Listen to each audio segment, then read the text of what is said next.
So I do see some men in my practice, and I think largely the men that I do see in my practice has had someone who loves them, like a wife or a mom or someone who they trust. Suggests therapy for them, and we just talk about it. We talk about like what are their expectations. I tend to go a little bit slowly. Again, letting the person get to know me a little bit, my style, my tone of speech, my sense of humor, which I think works sometimes.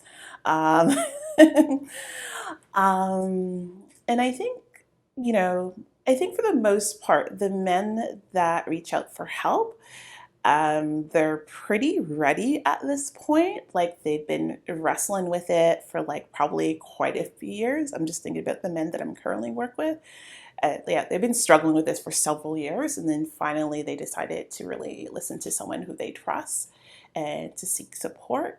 So often when I work with people that maybe doesn't come from like the nuclear family in terms of like a mom and a dad and a dog and a sibling, but maybe they have like their experience is mainly from a single parent or not even having a parent involved, maybe being raised by a relative or maybe in the foster care system.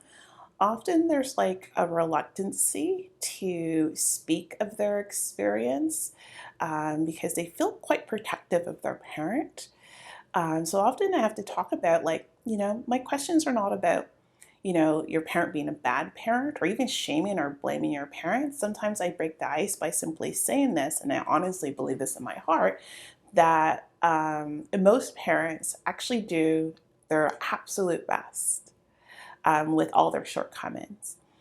Our work together is largely to uncover how those experiences have impacted you. So, what was it like to grow up in a home not knowing who your biological parents are? What was it like to be raised by your mom, not having a sense of who your dad is? What were some of those impacts? As well as I see this a lot in my practice, like maybe folks did have two parents initially, but maybe their parents divorced when they were 6 years old or 7 years old, and they blamed themselves for the divorce. And they're still carrying that with them to today, that they feel like there's something they could have done to save their parents' marriage, and they experience a lot of guilt and shame to even look at the direction of like maybe their parents were inappropriate by talking about badly about their father or their mother.